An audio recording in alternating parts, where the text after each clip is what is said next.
नमस्कार शुभ सकाळ। आज डिसेंबर मास 8 तारीख सोमवार। आपणक भल पाइबा और आशीर्वाद स्वरूप गोटे गोटे लाइक कर दियंतु एवं नुआ होइथिले चैनल को सब्सक्राइब करी पाखरे थिबा बेल आइकन को क्लिक कर दियंतु। मु आज आपण मानक पई केते गोटी गुरुत्वपूर्ण खबर आनिछि। आजिर प्रथम खबर, आगामी सप्ताह पर्यंत राज्य रे असंभाळ शीत अनुभूत हेब। कालुआ पवन कलबल करिब। भोरु घन कुहुडीर आस्तरण भी बाट ओगाळिब। शीत लहरी रे पूरा ओडिशा थरिब। पाणीपाग विभाग एही आकलन करिछि। राउरकेला और झारसुगुड़ा रे पारद 9 डिग्री रहिब बोली पाणीपाग केन्द्र आकलन करिछि। सुंदरगढ़, कलाहांडी, कंधमाल और कोरापुट रे घन कुहुडी दृश्यमान होई पारे। जी उदयगिरी होछि ओडिशार सबुठु ठंडा सहर। एठारे तापमात्रा रहिछि 4.4 डिग्री सेल्सियस। ଏହା ए वर्षर सबुठारु कम तापमात्रा बोली जणा पड़िछि। गत शुक्रवार पारद 10.4 डिग्री थिला बेले शनिवार 5.6 डिग्री रेकर्ड करा जायथिला। एणे राउरकेला रे तापमात्रा 7.2 और झारसुगुड़ा रे 7.6 डिग्री रहिछि। राजधानी रे 11.9 डिग्री सेल्सियस रेकर्ड करा जायछि। राज्यर विभिन्न जिल्ला रे रातिर तापमात्रा 10 डिग्री तळे रहिछि। परवर्ती खबर, ह्यूमान सागर स्मृति उद्देश्य रे काली संध्यारे टिटलागढ़ बॉयज हाईस्कूल पड़िया ठारे ओडिशा कलाकार एकता मंच पक्षरु एक श्रद्धांजलि सभा रखा जायथिला। एही कार्यक्रम रे जोग देबाकू ह्यूमान स्त्री श्रेया मिश्र पहुंचीथिले। श्रेयांक स्वामी ह्यूमान समाधि पीठ को जाई सेठारे श्रद्धांजलि ज्ञापन करी कांदीथिले। उक्त कार्यक्रम रे संगीत दुनियार बहु जनाशुना व्यक्ति जोग देइथिले। ह्यूमान सागर घरे रविवार हॉलीवुड सुपरस्टार अनुभव महांती पहुंचीथिले। बलांगीर जिला टिटलागढ़ स्थित ह्यूमान सागर घरे तांको मां को भेटी समवेदना जणाइछंती। अनुभव महांती मध्य सही कार्यक्रम रे जोग देबा पई टिटलागढ़ रे पहुंचीथिले। ह्यूमान सागर मां को भेटिबा परे अनुभव कहिसंती, मु तांकर बड़ पुओ हेकी रहिबी। ह्यूमान चाली गले मोर भयस चाली गला। तांको बिना मु किछि भाबी पारु नाही बोली अनुभव कोहभरा कंठरे कहिथिले। ह्यूमान को मृत्युर तदंत हेबा सह कार्यानुष्ठान हेबा उचित। एने मुख्यमंत्री को मध्य लिखित अनुरोध करि सारिछि। तदंत किछि आगेइछि। जो माने दोषी से माने दंडित हुंतु बोली अनुभव कहिसंती। परवर्ती खबर, भुवनेश्वर रे काली पहुंचीथिले भारत और दक्षिण आफ्रिका टीम रो खेलाड़ी माने। आसंता 9 तारीख अर्थात मंगलवार बारवाटी स्टेडियम रे उभय देशर खेलाड़ी मध्य रे जोरदार लड़ाई हेब। एने उभय टीम काली भुवनेश्वर रे पहुंचीछंती। स्वतंत्र विमान रे आसी विमान बंदर रे पहुंचीबा परे कड़ा सुरक्षा भितर होटल मेफेयर रे पहुंचीथिले दुई देशर खेलाड़ी। होटल परिसर रे उभय दलर खेलाड़ी को भव्य स्वागत करा जायथिला। पूर्वरु मध्य किछि खेलाड़ी भुवनेश्वर रे पहुंचीथिले। सोमवार ठारू बारवाटी पड़िया रे नेट प्रैक्टिस हेबो बोली सूचना दिया जायछि। नेट प्रैक्टिस देखिबा लागि दुईटी गैलरी खोला रहिबो। दुई दलर खेलाड़ी माने सोमवार ठारू नेट प्रैक्टिस करिवे।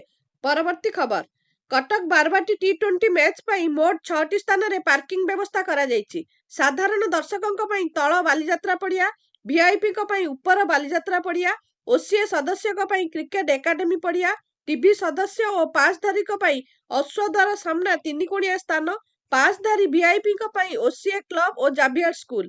ओसीए सभापति पंकज लोचन महांती सूचना अनुसार सोमवार भारतीय दलर नेट प्रैक्टिस दिन 11:30 रे बारवाटी रे अनुष्ठित हेब। दक्षिण आफ्रिका टीम संध्या रे फ्लड लाइट तले अभ्यास करिवे। परवर्ती खबर, आसंता 9 तारीख रे कटक बारवाटी स्टेडियम रे भारत दक्षिण आफ्रिका मध्य रे हेबाकु थिबा टी20 मैच देखिबे मुख्यमंत्री मोहन चरण माझी। रविवार ओडिशा क्रिकेट एसोसिएशन तरफरु ए संपर्क रे सूचना दिया जायछि। मुख्यमंत्री आरंभरु शेष पर्यंत संपूर्ण मैच को उपभोग करिवे बोली जणा पड़िछि। एहा व्यतीत अन्य किछि मंत्री मध्य मैच देखिया को जाई पारंती बोली सूचना मिलिछि। परवर्ती खबर, ओडिशा धार्मिक और पर्यटन क्षेत्र रो अन्यतम प्रसिद्ध स्थली मां तारिणी पीठ को विश्वस्तरीय करबा पई राज्य सरकार अंटा भिड़िचंती। एठारे श्रद्धालु एवं पर्यटक माने जेपरिक आवश्यक सुविधा मिलिबो एहाकु दृष्टि रखी भित्तिभूमि प्रतिष्ठा करबा को योजना रखिचंती। एथिपई राज्य सरकार 300 कोटी रु ऊर्ध्व टंका विनियोग करिवे।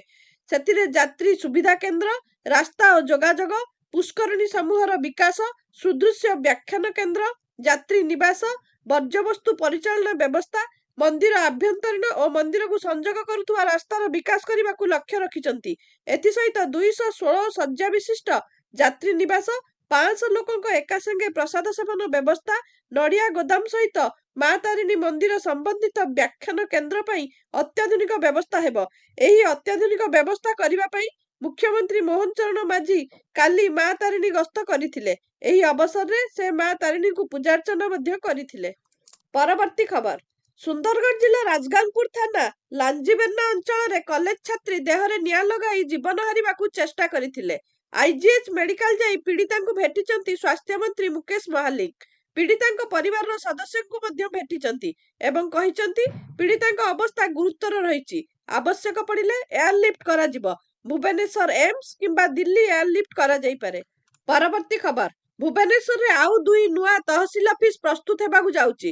ପୁରୁଣା ଭୁବନେଶ୍ୱରରେ ଥିବା ତହସିଲ ଅଫିସରେ କ୍ରମାଗତ ଭାବେ ଚାପ ବଢିବାରେ ଲାଗିବା ପରେ ସରକାରଙ୍କ ପକ୍ଷରୁ ଆଉ 2 ନୂଆ ତହସିଲ ଖୋଲିବା ପାଇଁ ବିଜ୍ଞପ୍ତି ପ୍ରକାଶ ପାଇଛି। ବିଜ୍ଞପ୍ତି ପ୍ରକାଶ ପରେ ବର୍ତ୍ତମାନ ପ୍ରଶାସନିକ ସ୍ତରରେ ତତ୍ପରତା ଦେଖାଦେଇଛି। ପୂର୍ବରୁ ଥିବା 28 ରାଜସ୍ୱ ନିରୀକ୍ଷକ ସର୍କଲକୁ 3ଟି ତହସିଲ ଅଫିସ ଅଧୀନରେ ଭାଗ ଭାଗ କରିବା ପାଇଁ ନୀଳ ନକ୍ସା ପ୍ରସ୍ତୁତ ହେଉଛି। ଏବେ ଉପକଣ୍ଠରେ ଜମି କିଣାବିକା ଅଧିକ ହେଉଛି। ସହର ଖଣ୍ଡଗିରି ଓ ରସୁଲଗଡ଼ ଏ ଦିଗରେ ବଢୁଛି।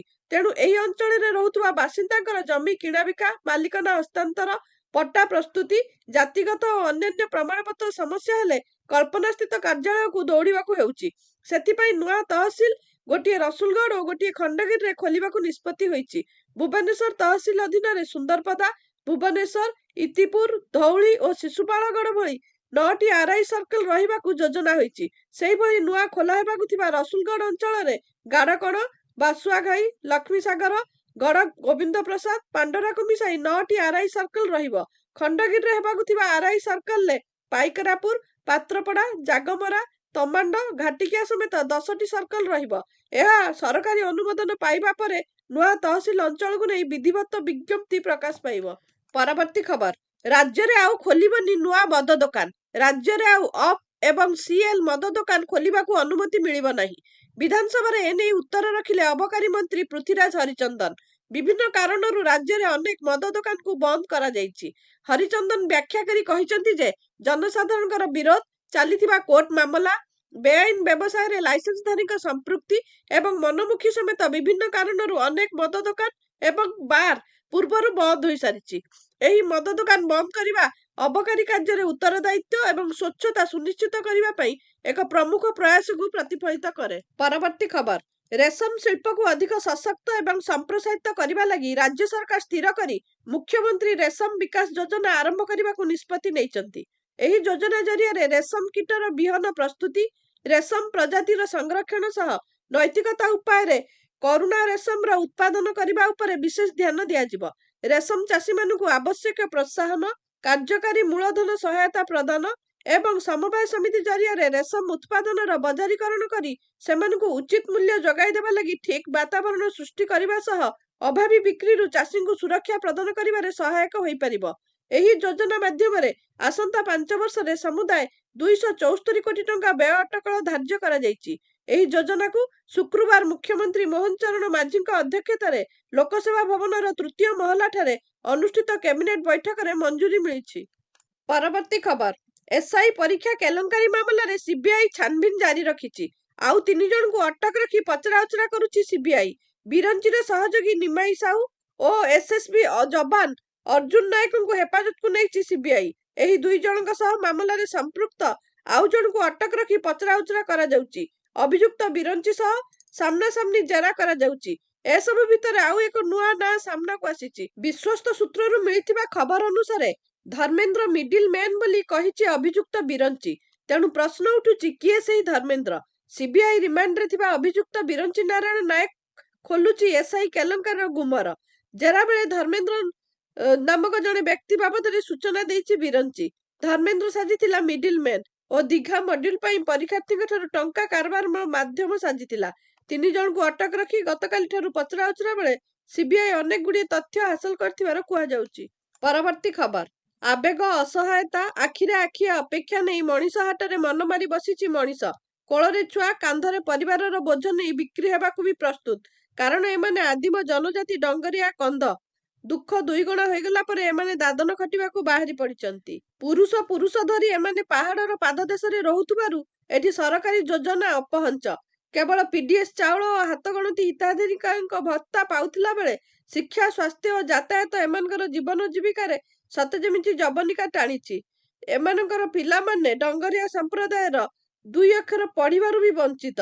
ଅନେକ ଗ୍ରାମରେ ଅଙ୍ଗନବାଡି କେନ୍ଦ୍ର ନଥିବାରୁ ପିଲାମାନେ ପୁଷ୍ଟିକର ଖାଦ୍ୟ ଖାଇବାରୁ ବି ବଞ୍ଚିତ ହେଉଛନ୍ତି। ପରବର୍ତ୍ତୀ ଖବର, ପ୍ରଧାନ ବିଚାରପତି ସୂର୍ଯ୍ୟକାନ୍ତ କହିଛନ୍ତି ଯେ ସୁପ୍ରିମକୋର୍ଟ ସାଧାରଣ ଲୋକଙ୍କ ପାଇଁ ବିଚାରାଧୀନ ମାମଲାଗୁଡ଼ିକ ଶୀଘ୍ର ସମାଧାନ ପାଇଁ ସ୍ଥିର ସମୟସୀମା ଏବଂ ଏକ ସମନ୍ୱିତ ଜାତୀୟ ନ୍ୟାୟିକ ନୀତି ତାଙ୍କର ପ୍ରାଥମିକତା ହେବ। ଏକ ଗଣମାଧ୍ୟମ ଗୋଷ୍ଠୀ ପାଇଁ ଏକ କାର୍ଯ୍ୟକ୍ରମରେ ନ୍ୟାୟ ପାଇବାକୁ ଉଲ୍ଲେଖ କରି ସେ କହିଛନ୍ତି ଯେ ତାଙ୍କର ପ୍ରାଥମିକତା ହେଉଛି ମକଦ୍ଦମାର ଖର୍ଚ୍ଚ ହ୍ରାସ କରିବା ଏବଂ ମାମଲାଗୁଡ଼ିକର ବିଚାର ପାଇଁ ଯୁକ୍ତିଯୁକ୍ତ ସମୟସୀମା ସ୍ଥିର କରିବା। ନ୍ୟାୟପାଳିକାର ସ୍ୱାଧୀନତା ଉପରେ ଏକ ପ୍ରଶ୍ନର ଉତ୍ତର ଦେଇ ନ୍ୟାୟପାଳିକା ସୂର୍ଯ୍ୟକାନ୍ତ କ୍ଷମତା ପୃଥକୀକରଣ ସାମ୍ବିଧାନିକ ନୀତିକୁ ଉଲ୍ଲେଖ କରିଛନ୍ତି। ପରବର୍ତ୍ତୀ ଖବର, ଦେଶବ୍ୟାପୀ ଅନେକ ଇଣ୍ଡିଗୋ ବିମାନ ବାତିଲ ହେବା ଫଳରେ ଯାତ୍ରା ଗୁରୁତର ଭାବେ ବାଧାପ୍ରାପ୍ତ ହୋଇଛି।